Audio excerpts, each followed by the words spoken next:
नमस्कार दोस्तों, स्वागत है आपका आपके अपने YouTube चैनल एग्जाम बाइट पर। हम कर रहे हैं यूपी पुलिस कांस्टेबल 2024 का पेपर एनालिसिस। आज है 31 अगस्त 2024। शिफ्ट 1 पेपर कंप्लीट हो चुका है। तो चलिए देखते हैं शिफ्ट 1 में मैथ्स का कौन कौन से क्वेश्चन आए थे। देखिए, पहला क्वेश्चन कहता है कि एक 105 मीटर लंबी रेलगाड़ी 60 किलोमीटर प्रति घंटा की चाल से चलती है और 175 मीटर लंबी दूसरी रेलगाड़ी जो 54 किलोमीटर प्रति घंटा की चाल से समान दिशा में चलती है। यही चीज यहाँ ध्यान रखना, समान दिशा में चलती है, चल रही है, वो पार करने में पहली रेलगाड़ी का कितना समय लगेगा। देखिए, जब दो रेलगाड़ी चल रही होती है समान दिशा के अंदर, सबसे पहले तो ये याद रखिए कि समान दिशा में स्पीड जो होती है वो माइनस होती है। ठीक है, तो अगर मान लेते हैं इसकी L1 डिस्टेंस है, ये L2 डिस्टेंस है, तो लेंथ सॉरी डिस्टेंस नहीं, अगर इस ट्रेन की लंबाई L1 है और इस ट्रेन की लंबाई L2 है, तो जो दूरी तय करेंगे वो इन दोनों की लंबाई का जोड़ योग जो होगा यही इनकी दूरी हो जाएगी। तो ठीक है, हम इनकी दूरी देख लेते हैं क्या है। तो पहले वाले ट्रेन की लंबाई 105 है, दूसरे वाले की 175 है।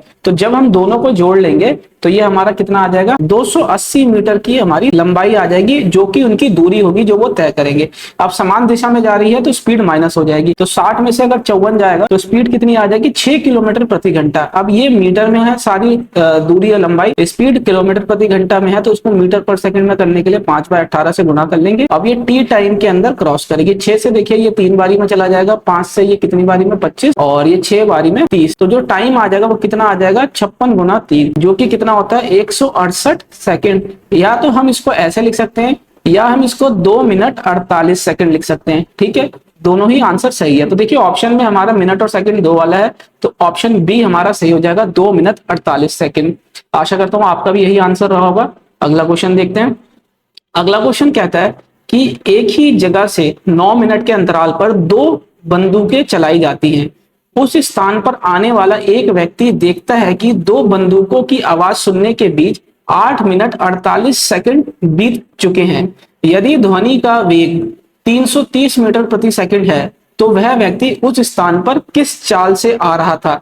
देखिए, ऐसा होता है कि किसी एक जगह से 2 गोली फायर की जाती है, ठीक है ना। एक गोली फायर करने के बाद दूसरी गोली फायर करने के बीच का टाइम जो होता है वो 9 मिनट का होता है। लेकिन यहां से कोई आदमी इस तरीके से आ रहा है, ठीक है, ये आदमी मान लेते हैं कोई इस तरीके से स्पीड से आ रहा है। अब वो क्या देखता है, वो पहली गोली और दूसरी गोली का जो समय होता है उसके बीच का, वो उसको कितना नोट करता है, वो कितना हो जाता है, वो 8 मिनट 48 सेकंड। ठीक है जी, 8 मिनट 48 सेकंड। तो ये जो गैप है इसका कितने का, ये 12 सेकंड का। एक्चुअल में यही खेल हुआ है। इस 12 सेकंड के अंदर ही जो डिस्टेंस ट्रेवल किया है साउंड ने वही दूरी। अब देखिए, अब इसको हम कैसे करेंगे। सबसे पहले तो हम यहाँ समझते हैं कि इसको करेंगे कैसे। ये क्वेश्चन का कंसेप्ट है जो कि मैंने आपको समझाया। अब यहाँ देखिए कि गोली जो सुनी जा रही है वो कितने मिनट में सुनी जा रही है, छोड़ी जा रही है, इंटरवल 9 मिनट में। लेकिन जो ये आदमी चल रहा है, चलते हुए आदमी को गोली कितने मिनट में सुनाई दे रही है, 8 मिनट 48 सेकंड। ठीक है, अब ये जो डिफरेंस है, ये डिफरेंस कितने का आया, ये डिफरेंस का आ गया 12 सेकंड, यानी कि इस 12 सेकंड का अंतराल है।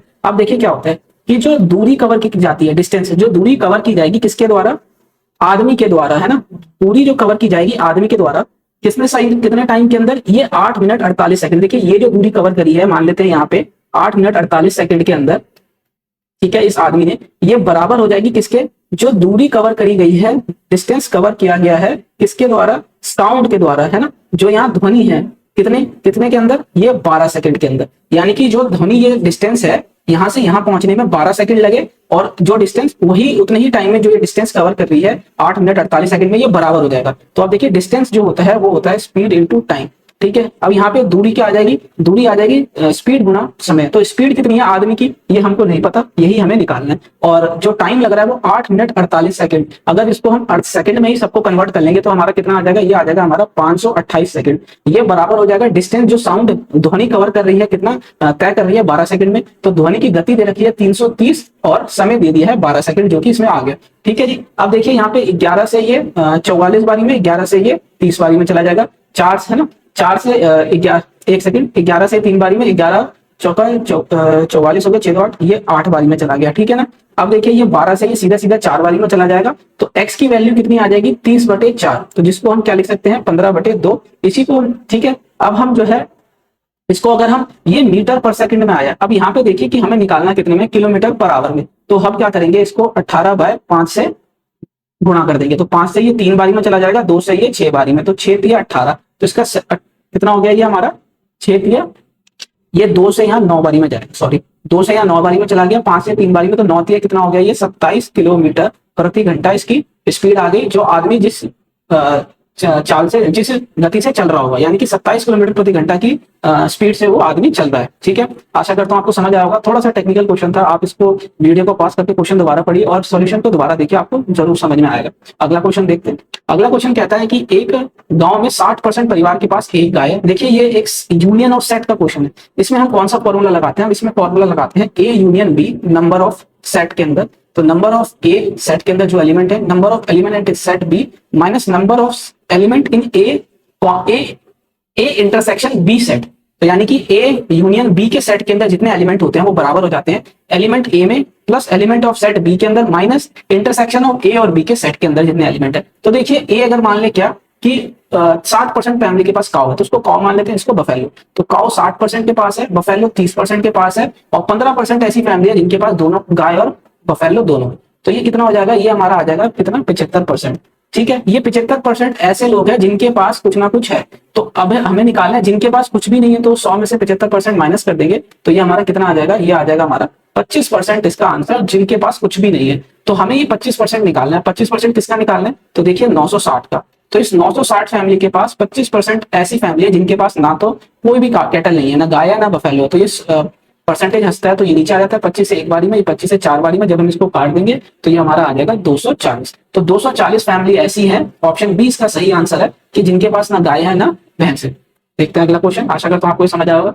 अगला क्वेश्चन ये कहता है कि एक डेयरी वाला प्रति लीटर दूध के लिए 6.04 का भुगतान करता है। वह फिर दूध में पानी मिलाता है और मिश्रण को 8 रुपए प्रति लीटर पर बेचता है, जिसमें 37.5% का लाभ होता है। तो ग्राहक द्वारा प्राप्त दूध में पानी का दूध से अनुपात क्या होगा, ये हमें बताना है। देखिए 37.5% का प्रॉफिट, इसका मतलब क्या होता है, इसका मतलब होता है 3 का प्रॉफिट 8 पे।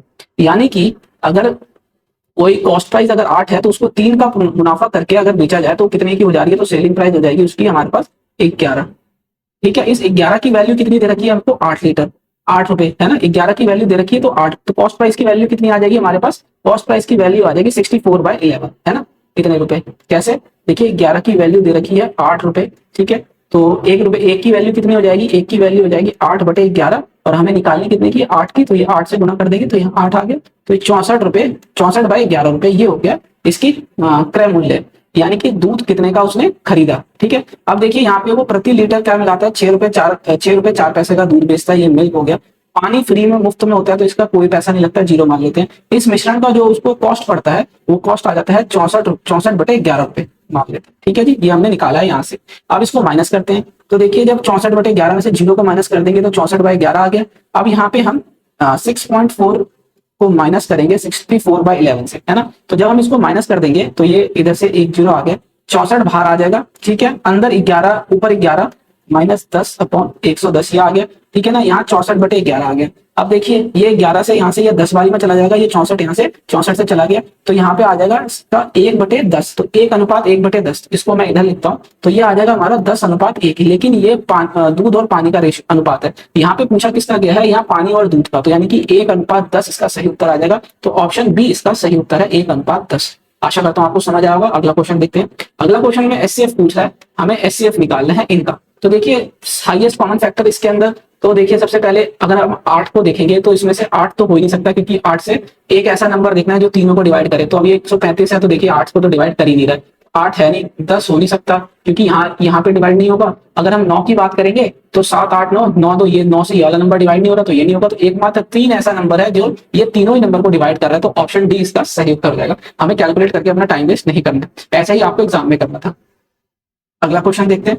अगला क्वेश्चन ये कहता है कि हमको ग्रेटेस्ट नंबर निकालना है, सबसे बड़ी से बड़ी संख्या ज्ञात करनी है जो 310, 550 और 728 को भाग देने पर समान शेष बचता है। तो देखिए यहाँ पे एक चीज, इसको भी बाय ऑप्शन से करेंगे हम, एचसीएफ निकालेंगे। अब ये 222 अगर हम देखें तो 222 से कोई भी ऑप्शन नहीं कट रहा, यहाँ 22 से भी कोई ऑप्शन नहीं कटेगा। क्योंकि क्यों नहीं कट रहा 22 से, देखिए ये ऑप्शन नहीं कट रहा है ना। यहाँ पे अगर हम देखेंगे 22 से 2 बारी में 44 हो जाता है, एक बारी में 8 हो गया 90 हो गया, और इसको अगर हम 4 से 22 को गुना कर देंगे तो 88 88 हो जाता है। तो यहाँ 2 रिमाइंडर बच रहा है। अब लेकिन यहाँ पे देखेंगे तो 22 से तो 44 हो जाता है, तो 44 के बाद ये 110 हुआ, और 22 से अगर हम देखेंगे तो यहाँ पे 0 रिमाइंडर बच रहा है। तो यानी कि 22 में रिमाइंडर सेम नहीं बच रहा, इसी तरीके से 212 में भी रिमाइंडर सेम नहीं बचेगा, एकमात्र एक ऐसा ऑप्शन है 2 जिससे कि रिमाइंडर सब में सेम बचेगा। तो ये जो डिवाइड यानी रिमाइंडर 0 बचेगा और वो सबसे डिवाइड हो रहा है, ठीक है ना। तो इसका सही उत्तर क्या है, ऑप्शन ए इसका सही उत्तर है। एक्चुअली ये एचसीएफ ही है, हाईएस्ट कॉमन फैक्टर ही है जो इन सबको डिवाइड कर रहा है,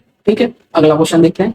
अगला क्वेश्चन ये कहता है कि एक 335 मीटर लंबी रेलगाड़ी 18 सेकंड में एक खंबे को पार करती है, तो रेलगाड़ी की गति किलोमीटर प्रति घंटा में ज्ञात करनी है। तो देखिए, जब भी खंबे को, पेड़ को या आदमी को क्रॉस करती है तो रेलगाड़ी अपनी ही लंबाई को वो दूरी की तरह तय करती है। तो ये दूरी कितनी हो गई, 335। अब इसकी स्पीड ये आ जाएगी 18 सेकंड हो गया, है ना। तो स्पीड कितनी हो गई, 335/18। अब ये मीटर पर सेकंड में है, तो इसको किलोमीटर पर आवर में करने के लिए 18/5 से कर देते हैं। 18 से चला गया, 5 से ये 6 बारी में, और 5 से ये 7 बारी में 35, तो 67 किलोमीटर प्रति घंटा इसकी स्पीड हो गई, गति हो गई। तो ऑप्शन ए इसका सही आंसर है। आशा करता हूँ आपका सही आंसर आया होगा, बहुत आसान था। अगला क्वेश्चन देखते हैं। अगला क्वेश्चन कहता है कि 7 पुरुष और 10 महिला 10 दिन में 100 मीटर की दीवार बना सकते हैं। तो सबसे पहले यहाँ पुरुष और महिला का एफिशिएंसी, कार्य कुशलता निकाल लेते हैं। यहाँ पे या जब भी बोला जाता है ना, तो सिर्फ हमको इन्हीं दोनों को कंसिडर करना पड़ता है। यहाँ 10 दिन, तो दोनों ही 10 दिन में 100 बना रहे हैं, तो हम इसको कंसिडर नहीं करेंगे। देखिए क्या है कि 7 पुरुष और 10 महिला, इनकी एफिशिएंसी ऐसे आ गई, ये बराबर काम कर रहे हैं। तो महिला और पुरुष और महिला की जो एफिशिएंसी, कार्य कुशलता का अनुपात आ जाएगा, वो 10:7 आ जाएगा। कितना हो गया, पुरुष और महिला का 10:7। तो अब देखिए यहाँ पे टोटल वर्क अगर हम निकाल लें, टोटल वर्क कितना हो जाएगा, 7 पुरुष, तो यानी कि 7 गुना पुरुष की कार्य कुशलता 10 है ना। 10 दिन के अंदर 100 मीटर का काम कर रहे हैं, यानी कि 100 मीटर का काम कर रहे हैं, ठीक है। इस काम को अब जो है कितने लोग कर रहे हैं, तो 600 मीटर की दीवार बनानी है, यानी कि सबसे पहले नीचे 600 मीटर आ जाए। 14 पुरुष, तो 14 पुरुष की कार्य कुशलता 10 है, और 20 महिला, तो प्लस कर लेते हैं, 20 महिला की कार्य कुशलता 7 है। तो ये हमारे को बताना है कि कितने दिन में काम करेंगे। यहाँ पे हमने कौन सा फॉर्मूला लगाया, MDH वाला, M1D1H1 upon W1, M2D2H2 upon W2, यानी कि आदमी कितने दिन प्रति घंटा कितना काम किया और क्या काम किया। जैसे यहाँ पे 100 मीटर की दीवार बनाई है ना, तो ये इधर काम आ जाएगा। तो ये हमने यहाँ फॉर्मूला लगा लिया। तो देखिए 100 से ये चला गया, ठीक है। तो ये 600 इधर आ जाएगा, तो कितना हो जाएगा, ये 1200 हो गया। और जब हम इसको कितना कर लेंगे, 140, और 7 दूनी 140, तो 14 दूनी 28 हो गया। ये इस तरीके से आ गया x, ठीक है ना। ये यहाँ से चला जाएगा, 24 से जब हम इसको काट देंगे तो ये हमारा कितनी बारी में चला जाएगा, ये हमारा चला जाएगा 20 बारी में, ठीक है। और ये 20 आंसर देख के मैंने यहाँ 20 बोला, ये 28 से जो है कितनी बारी में चला जाएगा, 15 बारी में। कैसे, 420/28 अगर हम निकालेंगे तो ये सीधा सीधा हमारा 15 बारी में जाएगा। तो इसका सही उत्तर क्या हो जाएगा, ऑप्शन डी इसका सही उत्तर हो जाएगा। 15 दिन के अंदर 14 आदमी, 20 महिला 600 मीटर लंबी दीवार बना सकते हैं। चलिए अगला क्वेश्चन देखते हैं। अगला क्वेश्चन कहता है कि यदि 120 व्यक्ति प्रतिदिन 6 घंटा कार्य करके एक कार्य को 16 दिनों के भीतर पूरा कर सकते हैं, तो 64 व्यक्ति प्रतिदिन कितने घंटा काम करके, देखिए यहाँ पे भी वही फॉर्मूला लगेगा। 120 व्यक्ति 6 घंटा काम कर रहे हैं 16 दिनों तक, उसके बाद 64 व्यक्ति प्रतिदिन कितने घंटा काम करे कि काम 15 दिनों में कंप्लीट हो जाए। तो देखिए 16 को ये 4 बारी में चला जाएगा, ठीक है ना। तो यहाँ से अगर हम 15 से देखेंगे तो ये 8 बारी में चला गया, 4 से ये 2 बारी में चला गया। तो यहाँ x की वैल्यू कितनी आ जाएगी, 6 दूनी 12। तो 12 घंटे के अंदर प्रतिदिन 12 घंटा काम करके वो यह काम कंप्लीट कर लेंगे। तो उसका सही उत्तर क्या हो जाएगा, ऑप्शन सी इसका सही उत्तर हो जाएगा, 12 घंटे। आशा करता हूँ समझ आएगा। अगला क्वेश्चन देखते हैं। अगला क्वेश्चन कहता है कि एक बेईमान दुकानदार अपने क्रय मूल्य पर सामान बेचने का दावा करता है, लेकिन प्रत्येक किलोग्राम में 960 ग्राम का गलत वजन या बाट उपयोग करता है, तो उसका लाभ प्रतिशत बताना। देखिए उसने, किसी ने मांगा कितना 1000 ग्राम, लेकिन वो देता कितना है 960 ग्राम। तो यानी कि यहाँ पे 40 ग्राम का उसने फायदा कर लिया। तो अब ये 40 ग्राम का फायदा करा, लेकिन उसका पैसा कितने का ही लगा होगा, सिर्फ और सिर्फ 960 ग्राम का। तो इसको प्रतिशत में निकालने के लिए 100 से गुना कर लेते हैं। तो ये 1 0 से 1 0 चला गया, 4 से ये 2 बारी में चला जाएगा, और ये कितनी बारी में चला गया हमारा, 4 बारी में चला गया। 4 से ये 6 बारी में, यहाँ 25 बारी में। तो 25/6% का उसको फायदा हो जाएगा। इस 25/6% को हम 4 सही 1/6% भी लिख सकते हैं। तो यानी कि ऑप्शन बी इसका सही उत्तर हो जाएगा। अगला क्वेश्चन देखते हैं। अगला क्वेश्चन ये कहता है कि किस अनुपात के अंदर, है ना, किराने वाला क्रमशः 15 रुपए किलो और 20 रुपए किलो की कीमत वाली 2 प्रकार की दालों को किस अनुपात में मिलाना चाहिए ताकि 16.50 किलो की कीमत वाली दाल का मिश्रण प्राप्त किया जा सके। तो सिंपल मिक्सचर और एलिगेशन का क्वेश्चन है। 15 रुपए की दाल मिलानी, 15 रुपए प्रति किलो की दाल को 20 रुपए प्रति किलो वाली दाल को मिलाने के बाद ये 16.50 का मिश्रण तैयार किया। तो किस अनुपात में मिलाया होगा, देखिए 16 में 16.5 में से अगर 15 कर देंगे तो ये हमारा इधर 1.5 बच जाएगा, और इधर से हमारा 3.5 बच जाएगा माइनस करने पे। तो ये कितनी बारी में चला जाएगा, 5 से 3 बारी में, और ये 5 से 7 बारी में। तो 7:3 में मिलाया होगा। तो ऑप्शन सी इसका सही उत्तर है। 7:3 के अंदर दुकानदार ने दाल को मिलाया होगा। 7 हिस्सा 15 रुपए प्रति किलो वाली का मिलाया और 3 हिस्सा 20 रुपए प्रति किलो वाली का दाल का मिलाया। अगला क्वेश्चन देखते हैं। अगला क्वेश्चन ये कहता है कि एक खुदरा विक्रेता अपने सामान को 150% अंकित करता है। तो देखिए 150% का मतलब कितना होता है, जब हम परसेंट का साइन हटाएंगे तो नीचे 100 लग जाता है। तो ये हमारा इधर से चला गया 5 से 3 बारी में, 5 से 2 बारी में। तो ये मान लेते हैं अंकित मूल्य, ये क्रय मूल्य, ये विक्रय मूल्य। अगर किसी का क्रय मूल्य 2 है, किसी का क्रय मूल्य 2 है तो उस पर 150% अधिक, 3 अधिक यानी 5 में उसने अंकित कर दिया क्रय मूल्य का किसी वस्तु का। अच्छा, यदि क्रय मूल्य 40% की उसने छूट भी दी है, तो अगर हम 40% की छूट निकालेंगे तो ये हमारी 2 की छूट आ जाएगी 5 पे। तो यानी 5 अगर उसका अंकित मूल्य है तो उस पर 2 की छूट उसने दे दी, तो 3 में बेच दिया। अब उसका क्रय मूल्य 1600 दे रखा है, तो हमें उसको क्या बताना है, उसका क्रय मूल्य दे दिया है तो हमें उसका विक्रय मूल्य ज्ञात करना है ना। सेलिंग प्राइस हमें बताना है और क्रय मूल्य हमें यहाँ 1600 दे रखा है। ठीक है, तो ये कितने 800 गुना है, तो विक्रय मूल्य भी 800 गुना हो जाएगा, तो कितना आ जाएगा 2400। तो इसका विक्रय मूल्य कितना आ गया हमारा, विक्रय मूल्य 2400। ऑप्शन डी इसका सही उत्तर है। ठीक है, आशा करता हूँ समझ आएगा, आसान क्वेश्चन है। अगला क्वेश्चन देखते हैं। अगला क्वेश्चन ये कहता है कि एक वस्तु को 480 में बेचने पर एक व्यक्ति को 10% की हानि होती है, उसे इसे किस कीमत पर बेचना चाहिए ताकि वह 20% का लाभ कमा ले। देखिए ये ऐसे मान लेते हैं क्रय मूल्य, इस क्रय मूल्य के 90% पे उसने बेचा होगा, है ना। 10% की हानि हो गई तो वो कितने पे बिका, 480 पे। ठीक है, एक यहाँ से यहाँ चला गया तो क्रय मूल्य कितना आ गया 480, फिर 1 0 और नीचे 9 आ गया। ठीक है ना, ये हो गया क्रय मूल्य। ठीक है, अब ये बोलता है कि इसको कितने पे वो बेच दे ताकि उसका जो 20% का लाभ हो। तो जब विक्रय मूल्य आ जाएगा वो उसकी क्रय मूल्य का 120% हो जाएगा। कितना, 120%। तो ये 2 0 से 2 0 चला गया, 3 से ये 3 बारी में चला जाएगा, 3 से ये 4 बारी में, 3 से ये हमारा 16 बारी में चला जाएगा। तो 16 चौक 64, तो 640 रुपए में वो बेचेगा उसको 20% मुनाफा प्राप्त करने के लिए। तो ऑप्शन ए इसका सही आंसर हो जाएगा। अगला क्वेश्चन देखते हैं। अगला क्वेश्चन ये कहता है कि एक कार्यशाला में श्रमिकों का औसत मासिक वेतन 8500 है। देखिए यहाँ पे क्या कहता है कि 7 श्रमिक का औसत मासिक वेतन जो है 10,000 है। ठीक है, और बाकी बचे जो वर्कर है, श्रमिक है, उनका मासिक वेतन कितना है 7800 है। तो और पूरी कंपनी में जितने लोग काम कर रहे हैं उनका मासिक वेतन जो है कितना है औसत में 8500। तो अब जब हम इसमें माइनस कर देंगे तो ये हमारा कितना हो जाएगा, ये 1500 हो गया। और इधर अगर हम माइनस कर देंगे तो कितना हो जाएगा हमारा 8 5 13, है ना। तो ये 1300 हो गया, नहीं एक सेकंड, ये हमारा कितना 700। तो ये हमारा कितना हो गया 700। ये 2 0 से 2 0 चला गया। देखिए इस 7 की वैल्यू 7 दे रखी है तो इस 15 की वैल्यू भी 15 हो गई। तो टोटल श्रमिक जो होंगे वो कितने हो जाएंगे, इनका योग हो जाएगा यानी 22। तो इसका सही उत्तर क्या हो जाएगा, कुल श्रमिकों की संख्या उस कंपनी के अंदर कितनी हो गई 22, इसका सही उत्तर। अगला क्वेश्चन देखते हैं। अगला क्वेश्चन ये कहता है कि 6 लगातार, है ना, 6 सम संख्या जो है उनका औसत दे रखा है कितना 183। तो देखिए ये 6 संख्या है, तो ये जो बीच की वैल्यू होगी तीसरी और चौथी के बीच का, ये इसका एवरेज हो जाएगा 183। तो ये कितना आ जाएगा 182। और सम संख्याएं हैं तो ये 2 2 के अंतराल पे होंगी, तो इधर 2 कम कर दीजिए, फिर 2 यानी 4। तो 182 में से 4 कम कर देंगे तो हमारा कितना आ जाएगा इसका 178। तो सबसे छोटी जो सम संख्या होगी इसके अंदर वो कितनी होगी 178। तो इसका सही उत्तर ऑप्शन डी है। आशा करता हूं समझ आया। अगला क्वेश्चन देखते हैं। अगला क्वेश्चन ये कहता है कि एक बिल्डर 2250 रुपए उधार लेता है जिसे वो 2 समान वार्षिक किस्तों में 2 वर्ष के अंत तक 4% प्रति वर्ष की दर से चक्रवर्ती ब्याज के साथ वापस भुगतान किया जाना है। तो प्रत्येक किस्त कितनी होगी ये बताना। तो देखिए 4% का मतलब समझिए, 4% का मतलब है 1 रुपए का ब्याज 25 पे। ठीक है जी, तो पहले साल उसने 25 रुपए लिए तो उसको कितना देना पड़ेगा साल के अंत में 26। अब दूसरे साल क्या हो जाएगा, इस 25 का स्क्वायर, यानी कि कंपाउंड इंटरेस्ट में इस ब्याज पे ब्याज लगता है, तो ये कितना हो गया इसका स्क्वायर। तो ये कितना हो जाएगा, ये भी अब 26 का स्क्वायर उसको देना पड़ेगा। अब किस्त क्या है, दोनों बराबर है, तो अगर एक साल की किस्त 26 स्क्वायर है तो इसको भी हमें 26 से गुना करना पड़ेगा, और ये जो इधर प्रिंसिपल है इसको भी 26 से गुना करना पड़ेगा। तो देखिए ये कितना आ जाता है यहाँ पे, जब ये यहाँ पे हम इसको मल्टीप्लाई करेंगे तो आंसर मतलब इसका मल्टीप्लाई करने पे आएगा 650। ठीक है, इसको मल्टीप्लाई करने पे आ जाता है 625। तो दोनों को अगर हम जोड़ लेंगे तो कितना आ जाएगा, ये हमारा 1275। ठीक है, अब यहाँ पे यही 1275 की वैल्यू कितनी दे रखी है हमको 2550,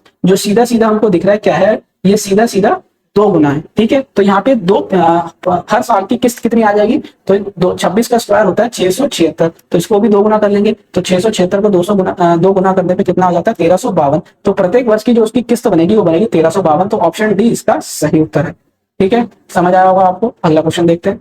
अगला क्वेश्चन कहता है कि 3 कंटेनर है जिसमें पीले, सफेद और काले 120 कंचे रखे गए हैं। ठीक है, अब जिसमें सफेद और पीले कंटेनरों में संयुक्त रूप से काले कंटेनर की तुलना में दोगुने कंचे हैं, साथ ही काले कंटेनर में पीले कंटेनर की तुलना में दुगने कंचे हैं, तो सफेद कंटेनर में कितने कंचे हैं वो बताने हैं। देखिए अब क्या है यहाँ पे यहाँ पे 3 कंटेनर रखे गए हैं, येलो, व्हाइट और ब्लैक, है ना, पीला, सफेद और काला। अब यहाँ पे देखिए कि जो सफेद और पीला कंटेनर में जो कंचे हैं ना, वो दुगने हैं किसके, काले के। तो अगर हम यहाँ से सफेद और पीला का अनुपात निकाल ले काले से, तो वो कितना आ जाएगा, 2:1। अब यही दूसरी लाइन में वो कहता है कि जो काला कंटेनर में कंचे हैं वो दुगने हैं पीले से, तो ये काले और पीले का अनुपात यहाँ कितना आ जाएगा, 2:1, ठीक है ना। अब यहाँ पे काला जो है 1 है, यहाँ 2 है, तो इसको बराबर कर लेते हैं, ऊपर नीचे 2 से गुणा करके, तो ये हमारा कितना आ जाएगा, ये 4/2। तो यहाँ पे देखिए अब तीनों की तीनों बात हो गई, तो ये 4 2 6, ये 6 यूनिट की वैल्यू दे रखी है 120, जितने कितनी गुना है, ये 20 गुना। अब यहाँ पे ये कहता है क्या कि सफेद कंटेनर में कितने कंचे हैं, ये हमें बताना है, ठीक है। तो देखिए सफेद में तो सफेद में कितने हैं, ये देखिए सफेद और येलो में कितने हैं, 4, ठीक है ना। जिसमें से येलो में 1 है तो सफेद में कितने हो गए, 3। येलो में 1 कंचा है तो सफेद में हो गया 3। 1 की वैल्यू 20 गुना है तो 3 की वैल्यू भी कितनी हो जाएगी, 20 गुना, यानी कि 60 कंचे। तो सफेद के अंदर कितने कंचे हैं, 60 कंचे। तो इसका सही उत्तर क्या हो गया, ऑप्शन ए इसका सही उत्तर हो गया। आशा करता हूँ समझ आया होगा। अगर सॉल्यूशन समझने में दिक्कत आई है तो दोबारा क्वेश्चन को समझिए और वीडियो को सॉल्यूशन दोबारा देखिए, आपको जरूर समझ में आएगा। अगला क्वेश्चन देखते हैं। अगला क्वेश्चन ये कहता है कि एक पर्वतारोही है जो प्रत्येक घंटे की शुरुआत में 30 फीट चढ़ता है, फिर आराम करने के लिए रुकता है और अगले घंटे की शुरुआत में फिर से चढ़ाई शुरू करने से पहले 20 फुट नीचे खिसक जाता है, ठीक है। मान लेते हैं क्या कि 1 घंटे में वो 30 फुट गया, ठीक है। जब वो 1 घंटे के अंदर 30 फुट चला गया तो दूसरा घंटा जब वो शुरुआत करता है तो वो यहाँ आ जाता है कितने, 10 फुट पे, फिर यहाँ से वो चढ़ेगा। तो ऐसे करना है। तो अगर वो सुबह 8 बजे, यानी कि वो सुबह 8 बजे शुरुआत करता है तो टोटल उसको 120 फीट चढ़ने में कितना टाइम लगेगा। ऐसे क्वेश्चन में हमें सिंपल सीधा सीधा पहले क्या करना होता है, जितनी हाइट चढ़नी है हमें 120, उसमें से हम क्या माइनस कर लेंगे, उसमें से हम पहले अपनी जितनी ऊंचाई है जो वो चढ़ता है वो माइनस कर लेते हैं। कितनी माइनस कर लेंगे, 120 में से 30 माइनस कर लेते हैं। मान लेते हैं क्या कि वो 90 फीट ही उसको चढ़ना है, ठीक है, 90 फीट ही वो चढ़ना है। अब देखिए क्या हो रहा है कि 1 घंटे के अंदर वो कितना एक्चुअल में चढ़ रहा है, 30 फीट चढ़ता है तो 20 फीट गिर जाता है, यानी कि 10 फीट ही वो चढ़ रहा है 1 घंटे में क्वेश्चन के हिसाब से। अब उसे 90 फीट चढ़ाते हैं ऐसे, तो यहाँ 9 गुना इंटू कर लेंगे, यहाँ भी 9 घंटा, तो यानी कि 9 घंटे के अंदर वो सीधा सीधा कितना 90 फुट चढ़ जाएगा। लेकिन अगला घंटा वो जैसे ही चढ़ा, 1 घंटा पूरा हुआ जैसे ही, तो यहाँ पे वो अगला घंटा चढ़ते कितना 30 फीट चढ़ जाएगा अगले घंटे में। तो अगर ये टोटल देखेंगे तो हम कितना हो जाएगा इसका, हमारे पास 120, यानी कि 10 घंटे पे उसने क्या करा, अपनी चढ़ाई कंप्लीट कर ली। अब जब 120 फीट वो चढ़ ही गया है तो वो अगला घंटे में चढ़ने के लिए 20 फुट नीचे क्यों आएगा, क्योंकि वो 120 फीट तो चढ़ ही गया जितना उसे चढ़ना था।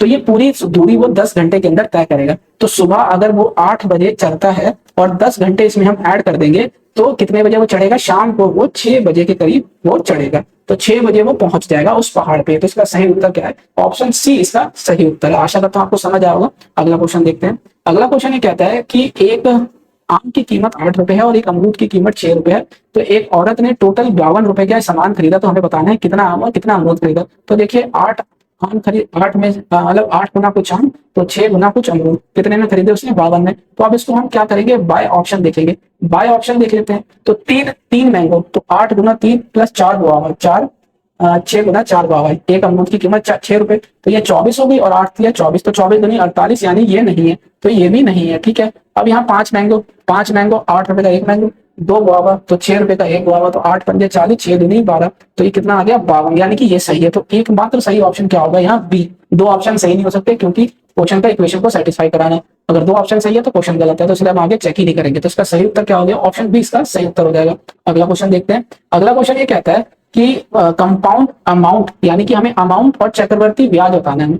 ये कहता है कि 2 वर्ष में ब्याज के वार्षिक 3% पर 10,000 के लिए चक्रवर्ती राशि और चक्रवर्ती ब्याज ज्ञात करना है। तो देखिए 10,000 रुपए लिए, ठीक है ना। अब यहाँ पे ब्याज निकालते हैं, तो पहले साल का 3%, दूसरे साल का 3%, तो ये कितना हो जाएगा हमारा 300, पहले साल पे ब्याज और दूसरे पे भी 300। अब ब्याज पे ब्याज मिलता है तो ये कितना हो जाएगा हमारा 9। तो सिर्फ ब्याज और ब्याज देखें तो वो कितना हो जा रहा है हमारा 609 रुपए सिर्फ और सिर्फ इसका चक्रवर्ती ब्याज। तो यहाँ पे 609 वाला ऑप्शन सिर्फ और सिर्फ क्या है, डी ऑप्शन है, जो कि एकमात्र है जिसमें चक्रवर्ती ब्याज 609 रुपए। तो इसका सही उत्तर क्या हो जाएगा हमारा डी, ठीक है। आसान क्वेश्चन था। अगला क्वेश्चन देखते हैं। अगला क्वेश्चन ये कहता है कि देखिए बहुत इंपॉर्टेंट बढ़िया क्वेश्चन, एक इसका ऐसा तरीका बताऊंगा आपको कि इसमें सेकंडों में आपका इसका आंसर आएगा। कैसे, देखिए रेशियो दे रखा है 2 आदमी की इनकम का अनुपात, तो हम इसको पहले कर लेते हैं। 2 से ये 5 बारी में चला जाएगा, 2 से ये 3 बारी में, ठीक है। वहीं उनके खर्चे का अनुपात दे रखा है क्या, 18:10, तो इसको हम 9:5 में कन्वर्ट कर लेते हैं, ठीक है। अब देखिए क्या होता है, इनकम की अगर हम बात करें तो वो दे रखा है कितना, 5:3,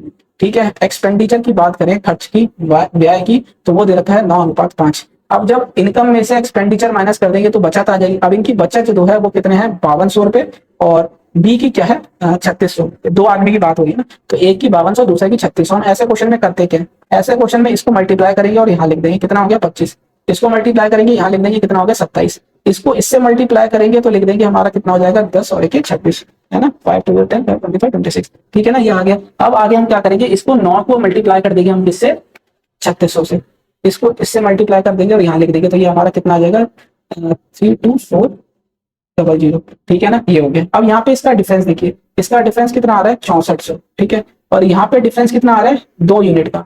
अब 2 यूनिट का डिफरेंस कितना आ गया है 6400, तो एक हमेशा हमको एक ही यूनिट की वैल्यू निकालनी है यहाँ पे, चाहे 10 यूनिट की आए चाहे 1 यूनिट की आए, एक ही यूनिट की वैल्यू हमें चाहिए होती है। तो 1 यूनिट की वैल्यू कितनी हो जाती है यहाँ पे 3200। अब इनकम पूछ रहा है तो इनकम का अनुपात है 5:3, तो सबको 3200 से गुना कर दो, तो इधर भी 3200 से गुना कर दो, तो इनकम जो आ जाएगी वो हमारी कितनी आ जाएगी, इसकी 16000 और इसकी कितनी आ जाएगी हमारे पास 9600।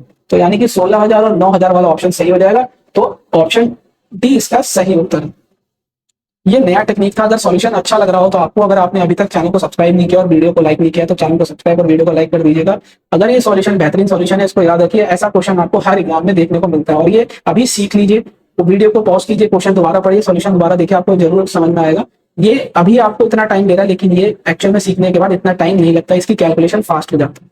ठीक है, अगला क्वेश्चन देखते हैं। अगला क्वेश्चन कहता है कि 12% साधारण ब्याज पर 3 वर्षों में दे, यानी कि 10,920 रुपए की उधारी जो है का भुगतान करना है, तो वार्षिक किस्त क्या होगी। तो देखिए, ये साधारण ब्याज की जब हम बात करें तो जो इसमें एनुअल है ना, एनुअल इंस्टॉलमेंट आती है ना, एनुअल इंस्टॉलमेंट, इसका फॉर्मूला होता है जो हमको देना है, ड्यू डेप्थ है ना, जो हमने उधार लिया है इसका 100 गुना अपॉन 100 गुना का समय, है ना, समय का, प्लस ये rate of interest into T minus 1 upon 2। ये एक इसका स्टैंडर्ड फॉर्मूला है जो हमको सिंपल इंटरेस्ट के अंदर अगर एनुअल इंस्टॉलमेंट या फिर कितना उधार लिया वो निकालना हो, ये हमको याद रखना है। तो यहाँ पे आप वैल्यू रख लेते हैं। देखिए, देना कितना है हमको 10,920, इसको 100 से गुना कर लेते हैं, अपॉन टाइम हमारा कितना दे रखा है 3 साल, तो 100 से गुना करने पे 300 हो गया। रेट ऑफ इंटरेस्ट हमारे को 12 दे रखा है, 3 गुना 2/2, तो 2 से 2 चला गया, 12 36 हो गया, 10,920 गुना 100 और 12 36, 300, तो 336 ये हो गया हमारा। ठीक है ना, अब इसको हम 4 से देखेंगे तो ये 4 से ये 84 टाइम्स चला जाएगा, 4 से ये हमारा कितनी बारी में चला जाएगा 2730। ठीक है, 4 से ये चला गया। अब ये 84 से इसको अगर हम डिवाइड करते हैं तो 84 से डिवाइड करने पे ये हमारा सीधा सीधा जो है 32.5 बारी में चला जाता है ना, सीधा सीधा 32.5 बारी में चला जाता है। तो जब हम इसको इंटू कर लेंगे तो ये 3250, यानी कि एनुअल इंस्टॉलमेंट कितनी आ जाएगी उसकी 3250। तो इसका सही उत्तर क्या है, ऑप्शन ए इसका सही उत्तर है 3250। आशा करता हूं आपको समझ आया होगा। अगला क्वेश्चन देखते।